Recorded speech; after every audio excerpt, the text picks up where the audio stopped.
This episode is proudly supported by East Coast Beverages. So my name's Samuel James Lentini. Really what's special about East Coast Beverages and about what we do is that we are vertically integrated. We grow, we squeeze, we bottle, we blend everything here on site.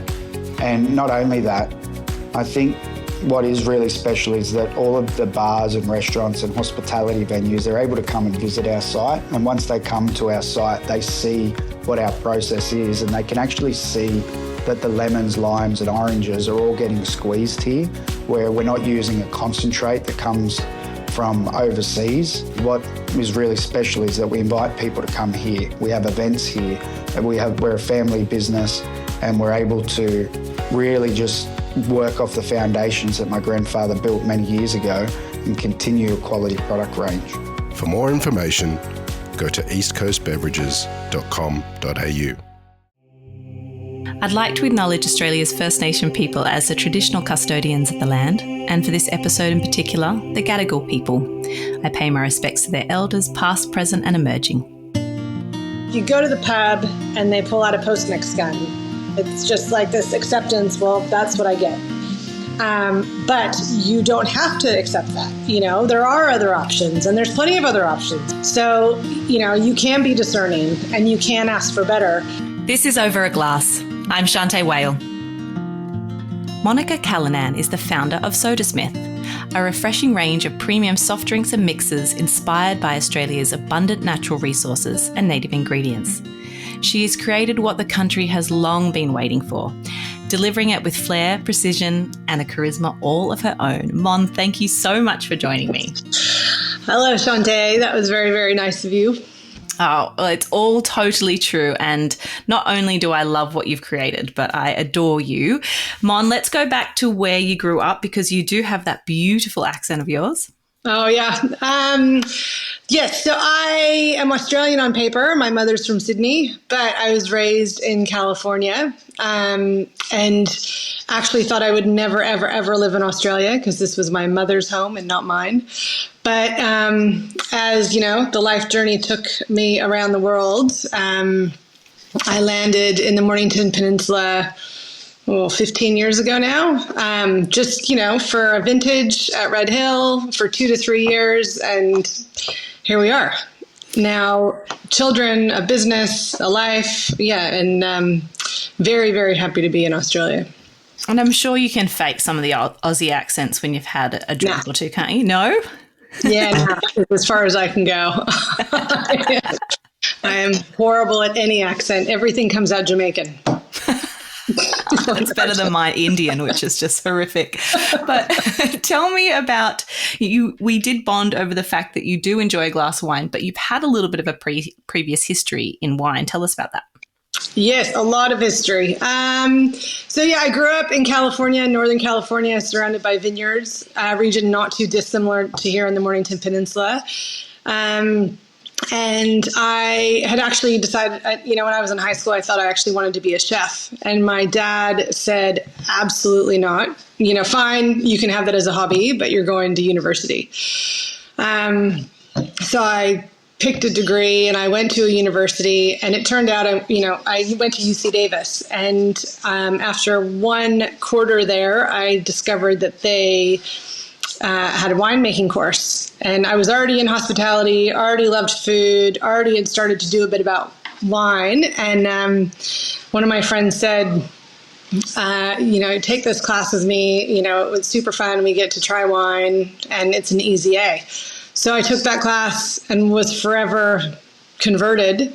And yeah, I studied winemaking and then traveled around, bouncing between hemispheres for a good 5 years, doing the flying winemaker thing, convincing my parents I was doing something worthwhile towards my career and not just traveling.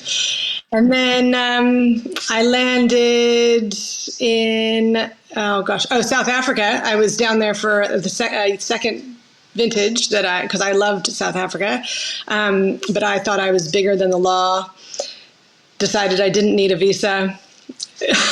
And after a year, the law caught up with me and I got deported. and landed back at my dad's house. And he said, well, what are you going to do with yourself? And I said, oh, I don't know. Yeah, I don't know. And he said, well, you've got two choices. And I thought, two? I didn't even know I had one. Like, what are these choices? He said, well, you can get a job. I was like, well, yeah. And he said, or you can go back to uni. And I said, oh, really? I quite like that idea. Because my dad was really into education and learning and just loved that. So he said, yeah, I mean, if you go get your master's, I'll pay your rent. And I was like, I will do that. So, yeah. So when I had been working in South Africa specifically, I was working for a very small winery, and we didn't have enough work for both of us to do winemaking full time. So I was always like, oh, you know what? Maybe I'll go study wine marketing, and then I can do the marketing in the off season, and then both of us can do, the winemaking during the season. So I knew about the Adelaide course, the University of Adelaide wine marketing course. So I hopped on a plane and came down here. And then, the rest is history, really. I met my husband, who's English, so we went back to England, did a graduate program in retail, and then came back here, and then have worked in wine distribution, wine importing, wine marketing, wine sales, up until the time I had my twins. And so that was, they're 9 last week. So I'm convinced that when I had them, I also had a lobotomy at the same time. I don't know what happened. So I had this really I lost my palate for a couple of years completely. All I could drink was $5 Sauv Blanc. And then I went into craft beer for 5 years, just because I don't know what happened. So I was in craft beer. Then that fun time that we had a couple years ago struck, and when we all had a bit more time to think and time to reassess. As you know, Shanteh, in hospitality and in winemaking and in mother life, we drink a lot of gin and tonics. And I realized, I was in my weekly shop, I was always adding Fever Tree to the cart, always. And then there was a shortage, when we had all those shipping shortages, when everything was stuck offshore. And I thought, oh my gosh, I just hadn't even realized really what I'd been buying. And the fact that it was the main, premium mixer in this country is imported from England. So bottled in England and shipped over here. And that was the one that was prolific. All the distillers use it. It's in all the bars. And I just thought that is wrong. And also, we can do better. So what started as a side hustle, Sodasmith, quickly became a very, very, very full-time gig. And so, now it turned 3 next month. So it... but the whole, my background in wine really has kind of driven the importance in my mind for provenance and flavor and balance. And, so it's more than a soft drink, but it's also more than a mixer in my mind. And so that's why, we use Tasmanian water. That if you think about the purest water in the country, where does it come from? And then you think about all the different regions, so I make a ginger ale, and so the ginger comes from the Sunshine Coast, or, grapefruit soda, and the grapefruits come from Mildura. But also the native ingredients was the cool thing I really wanted to work with, because during that time when we all had a lot of time to drink at home, and you get to ponder what you're drinking a bit more than if you do when you're out, so all these distillers get to use these amazing botanical ingredients like lemon myrtle or finger lime or Geraldton wax or strawberry gum. And you don't get to see these very often in your consumer packaged goods on the shelves anywhere. I think I usually see lemon myrtle in candles or hand soap, right? And, finger limes, if you can get them fresh from the greengrocer, they're like $1,000 a kilo or something insane. So anyway, I just thought, this is a really great opportunity to highlight the native ingredients that we do get to play with. And then, oh gosh, sorry, Shanteh. And then, make some really delicious drinks that aren't too sugary and can go really well with gin. Well, they certainly do. First of all, I've got so much to say from all those things you rattled off. Firstly, I didn't know you had twins. You've just become a superhero in my mind. Secondly, you lost your palate and had to drink Sauvignon Blanc. I mean, what a punish in a very challenging time of your life with young twins. It's just mean. I hope you're drinking excellent Sauvignon Blanc, because there is some wonderful Sauvignon Blanc out there, but there's some. I did not, if it was not if it was more than $5, I could not drink it. If there was anything smoked, I could not touch it. It was a weird time. I'm glad it's over. So cool. It's just different and interesting. And, you know, I mean, it doesn't surprise me that things happen like that when you think of everything that's happening in your body. Of course, something's going to change. And I've heard actually quite a few stories about that people have never gone back to something in particular. Like they loved pickles and then never, since they've been pregnant, ever will go back to ever liking them again, or whatever it may be. So it's interesting how the chemistry changes. But you worked for Bibendum, you worked for some really big names within the wine industry. And, you know, that scale of from sales to marketing, all of that has kind of led up to this moment where when you've launched your own brand, it's all come in very useful. So I suppose your father really did have quite a lot to say, I'm sure, about that. But, you know, he was right. The bettering of knowledge for yourself has all come in very handy when you launch your own brand. But I'd like to know, because you're right, when lockdown happened, we did a lot of thinking. And I think because normally we're out, we're talking to people, we're ordering drinks, we're drinking it, we're chatting. We didn't have that opportunity in lockdown. We were sitting by ourselves or with our partner, which most of the time we couldn't stand them because we saw too much of them. So you were kind of looking at the bottle and thinking about it more than what you ever would before. So when you came out of that and thought, this is what we need to do, what's the first thing you do? I'm always curious. Is the first thing you do is go on and secure a name and lock it down? Like, what are the very first steps? No, that was the last piece of the puzzle. And that was one of the harder pieces to do. I had a business partner when we launched. He's since retired because he's had a few other businesses and decided he'd rather be out fishing and camping and traveling. I mean, wouldn't we all? But he's worked really hard. And so he had a long history in beverage as well. So he had a background with Coca-Cola and Jim Beam, and then had an RTD business. And so with him, we were kind of able to accelerate certain processes that might take a little bit longer if you're coming to the industry new. So we already had a co-packer relationship. We already had a relationship with the can manufacturer.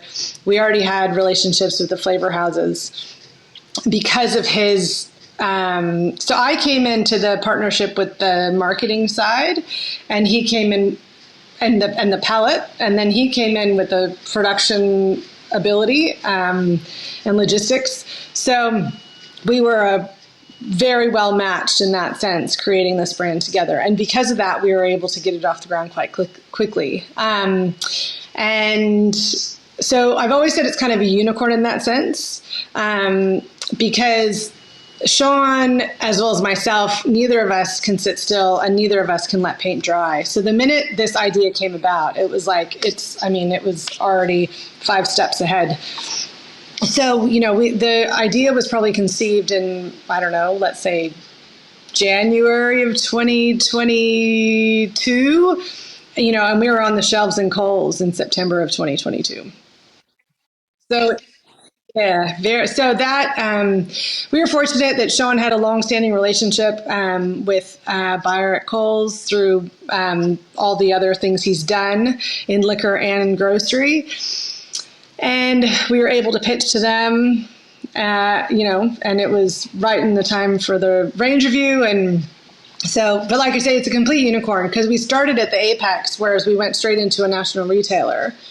Exclusively for the first 2 years. And then now that we're out of that, we're kind of building the brand backwards into the independents, more of on-prem.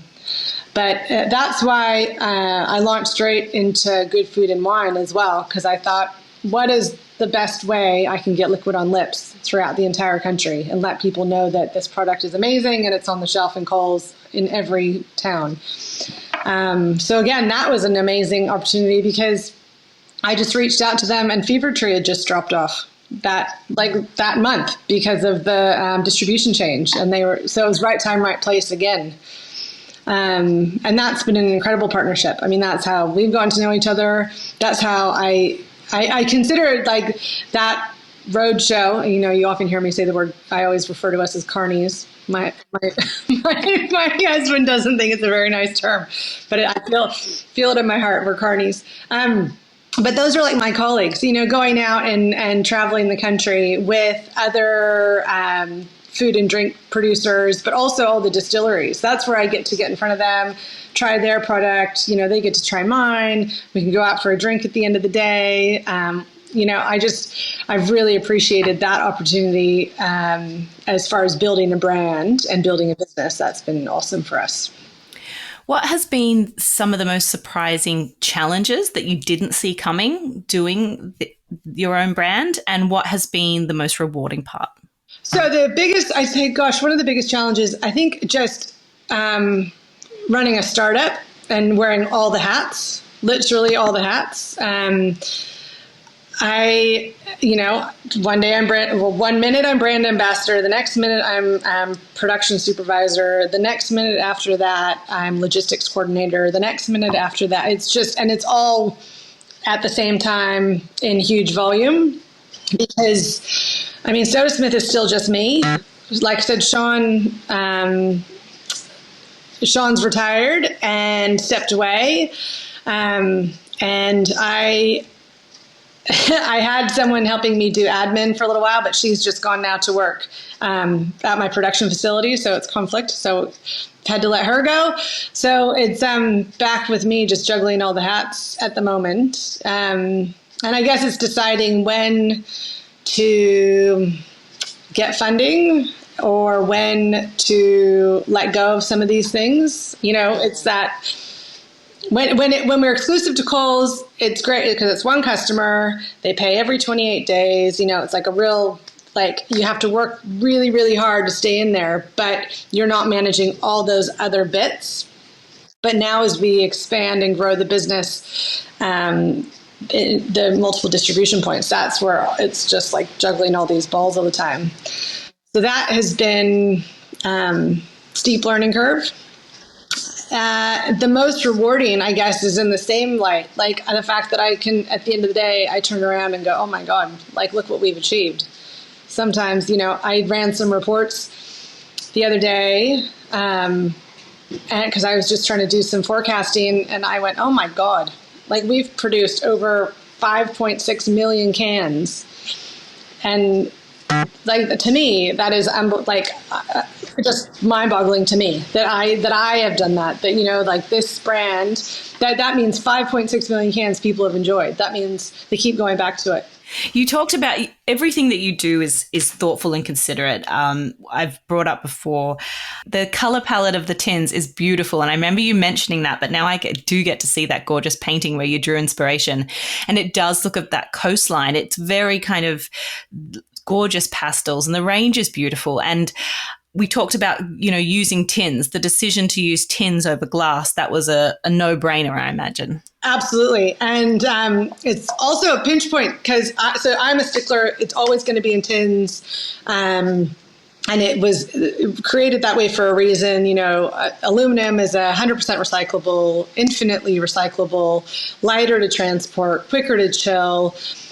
Ideal for the outdoor lifestyle that we have. You know, the campers love it, the boaters love it. Sports, you know, taking it to sporting fields. However, you know, I like the finger lime soda, for example, the most popular one, the crack of the range, the one that everyone's addicted to. You know, I get emails every day. When are you going to put it in a bigger format? You know, people want it in like a 1 liter PET bottle that they can have in the fridge like they would their, you know, Coke or their Schweppes or their Coke. And that's just against everything in my being.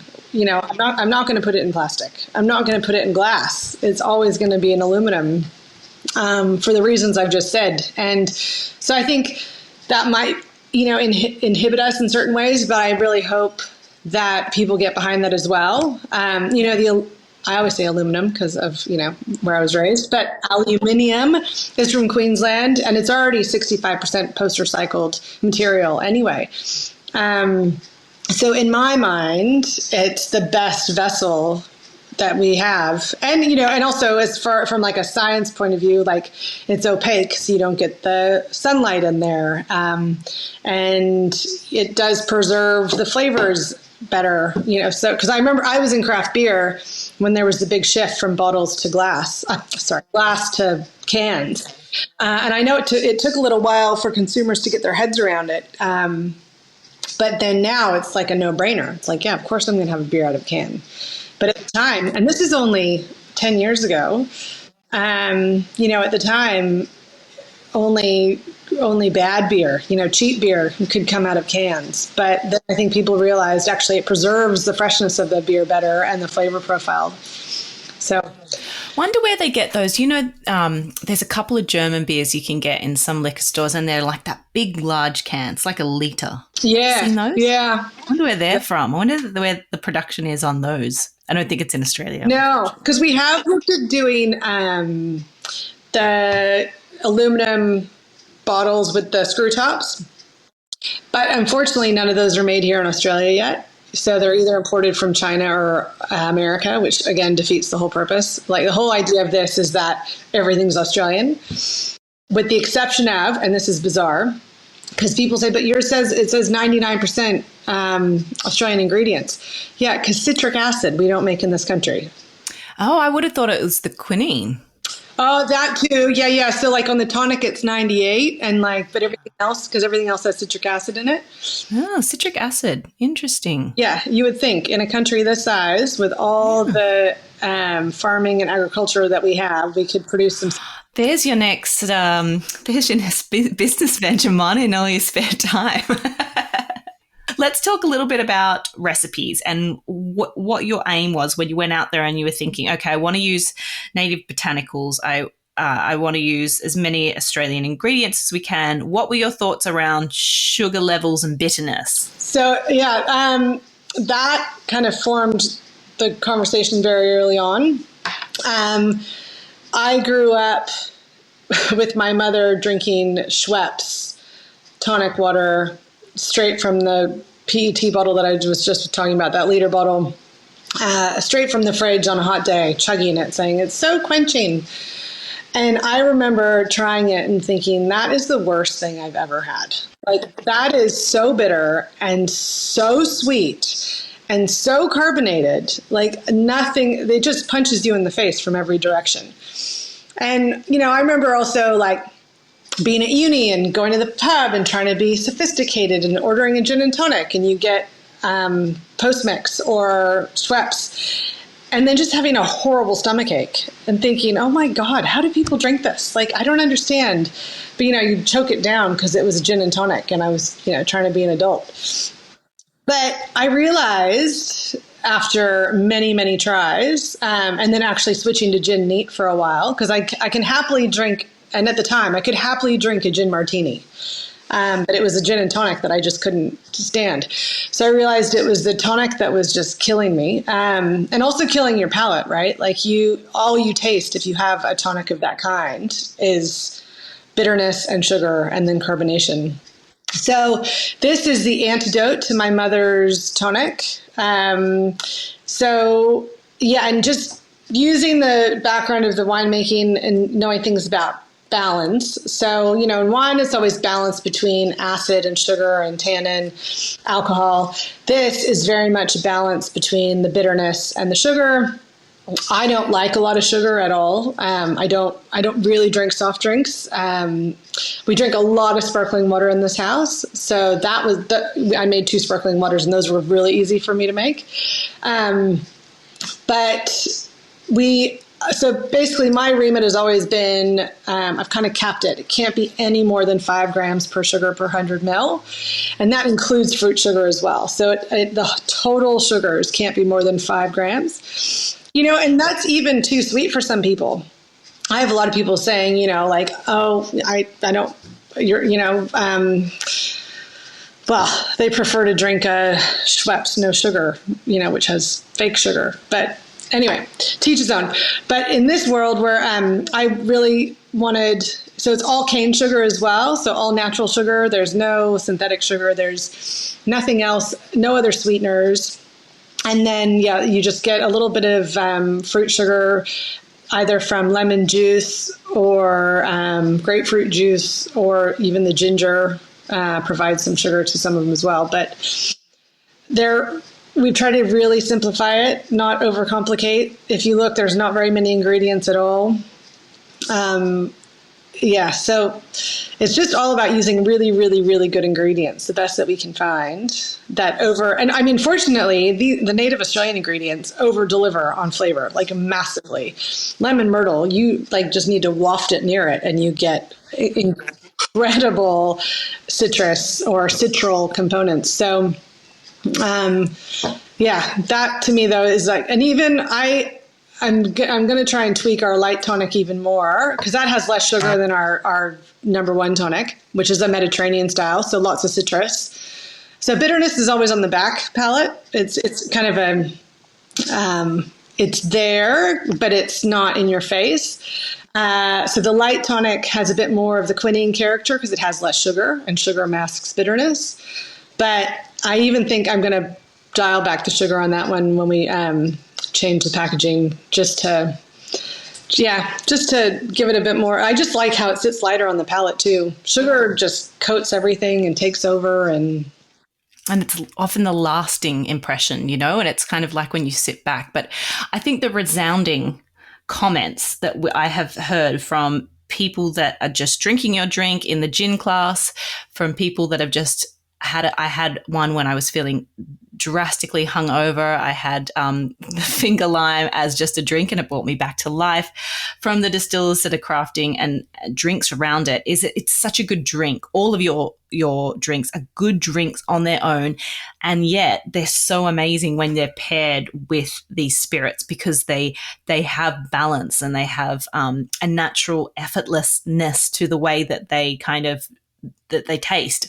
And so it's so nice to see the support from all these craft distillers that we're seeing at the Good Food and Wine Show, and now seeing it, in multiple stores. It is a thrill in my sleepy town to walk down Coles, and see it. In the past, but tell me, if you could have anybody drinking Sodasmith, if you could imagine it, at a bar or at a restaurant or anywhere in the world, what would make you most proud to see your drink served somewhere? Oh gosh. I don't know. I have been so buoyed lately by little wins like that. So, okay, I'll give you an example. This weekend I was up in Moreton Bay, just up north of Brisbane, for the Moreton Bay Food and Wine Festival. And I didn't have to present until 1:30 on Sunday. So I went up to the markets up there in Redcliffe. Turns out they're the biggest markets in all of Queensland. They're massive, bigger than you might be. They're every Sunday. Anyway, insane. And I went to see one of the distillers that I work with a lot, went to say hi, see how they were. And I was walking down, and I went past another stand, and I knew them. I thought, I wasn't quite sure.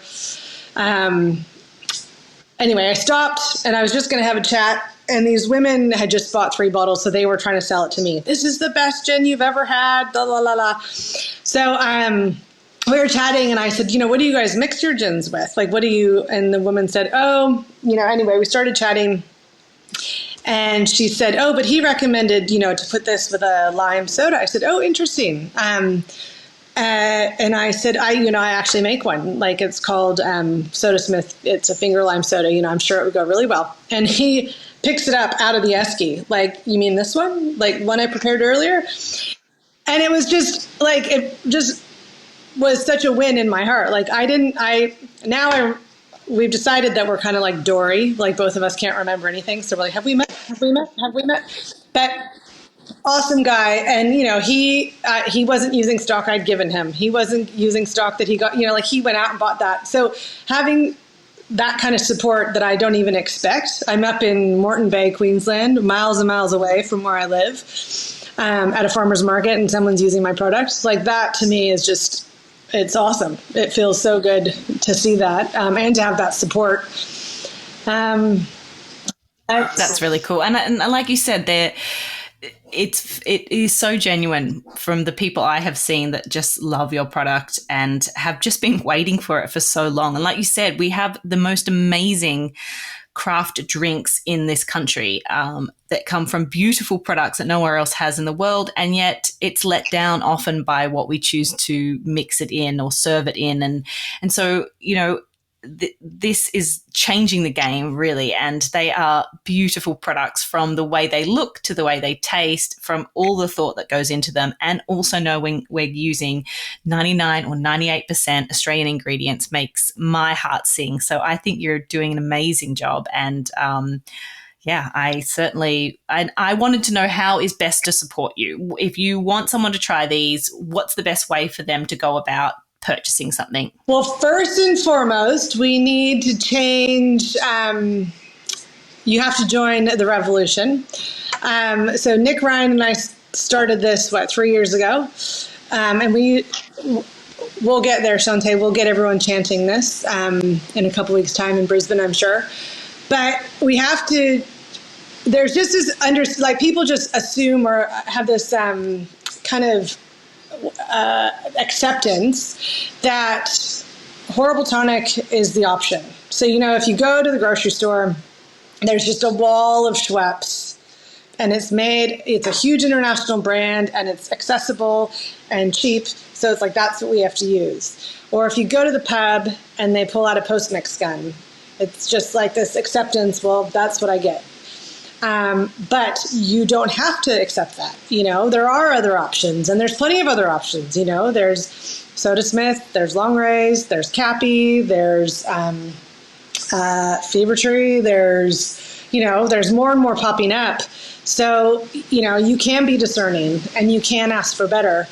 And especially when you are going out and spending good money on handcrafted spirits from one of the 800 distillers we have in this country, do them a favor. Like, you're not going to make their product look very good if you pour a really bitter, sugary, carbonated drink on top of it. So the revolution is, I can cuss on your podcast? Yeah. You go to the pub and you say, fuck the post-mix. You just say no. You say, put the gun down and give me a proper mixer, because I deserve better than that. 100%. I could not get more on board with that. Put my order in for a couple of those mugs that we talked about, and I reckon we should definitely get people chanting that as soon as possible. Mon, you're such a delight. I love our chats. I really do, and I think it is so important, the work you're doing. And it also just brings a lot of joy. I do want to ask you a couple of questions just to kind of get a bit more of an understanding of you and how you think and feel about things. So I am going to ask you some very random questions, rapid fire questions, this or that. Ice cream or chocolate? Chocolate. Pizza or sandwiches? Pizza. Ocean views, mountain views? Ocean views. Ooh, I like that. Yeah. Toilet paper, scrunch or fold? Scrunch. Oh, me too. Late nights or early mornings? Early mornings, absolutely. Okay, and if you could only drink 3 drinks for the rest of your life, what are they going to be? Well, obviously a Sodasmith, it would be a lemon myrtle, which is now going to be a soda, but lemon myrtle soda. A Margaret River Shard, and coffee. Definitely. Yeah. I'm giving you coffee for free, so you can get one more in there. I can get one more. No, just give me coffee twice. I'll double up on that. That important. It cannot be That's nice. for sure.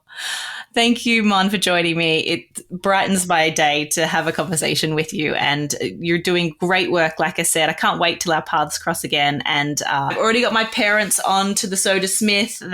They were sold when they sat in on that gin class. I didn't need to do it, but I did just tell them that they should buy it through Amazon. But thank you so much for joining me today, and thank you for the work you've done with Sodasmith. Oh, you're so kind. Thanks, Shanteh. Cheers to you. Bye. This is Over a Glass. I'm Shanteh Wale. Stay tuned for more stories from the world of wine and drinks. Listen in every Thursday on your podcast app. Follow us on Instagram at overaglasspod and contact us at overaglass@deepintheweeds.com.au.